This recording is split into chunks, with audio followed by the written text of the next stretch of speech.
Parcel আসার পরে ২ থেকে ৩ দিন পার হয়ে যায় আনবক্সিং করতে। আমিই মনে হয় সেই পার্সন একজন যে শত ব্যস্ততার মাঝে দিয়ে পার্সেল খোলার সময় আমার হয় না। আসসালামু আলাইকুম। এই তো ২ থেকে ৩ দিন আগে পার্সেল এসেছিল এবং এটা আমার খুবই পছন্দের একটা পার্সেল। আর শুধু একটা না, কয়েকটা জমা হয়ে আছে। এত ব্যস্ততার কারণে পার্সেলের জায়গায় থেকে যায়, কিন্তু পার্সেল আনবক্সিং করার সময় আর হয় না।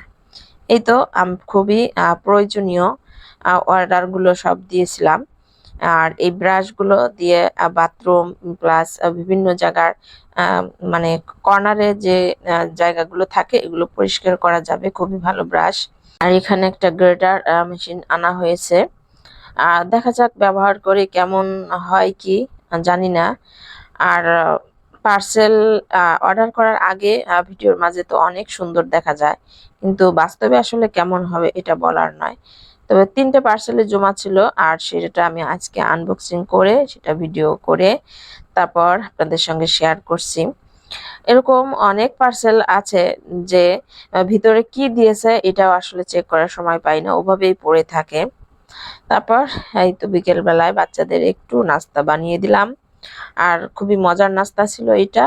এই ময়দা দিয়ে আগে ডো তৈরি করে রেখে দিয়েছিলাম কিছুক্ষণ। তারপর এর মধ্যে কিছু সবজি দিয়েছি, চিকেন দিয়েছি আর বাসায় তৈরি কিছু মশলা দিয়ে এই নাস্তাটা বানিয়ে নিয়েছি। খুবই মজার ছিল। সবজির মধ্যে গাজর বরবটি দিয়েছিলাম, পেঁয়াজ আর চিকেন তো ছিলই।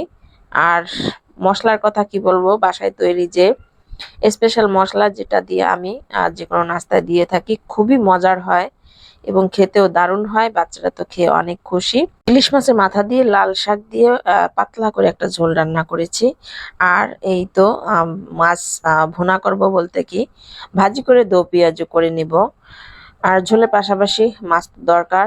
আর বাচ্চারা একটু মাছ ভাজিও খেতে পছন্দ করে, ঝোল রান্নার মাছ থেকে একটু ভাজি মাছ পছন্দ করে বেশি।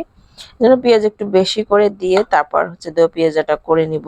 আর এখানে জিরা এবং রসুন বেটে নিয়েছি, এটা দিলেই হচ্ছে এই মশলাটার স্বাদ অনেক গুণ বেড়ে যাবে। আর মাছ ভুনাটাও খেতে দারুণ মজার হবে।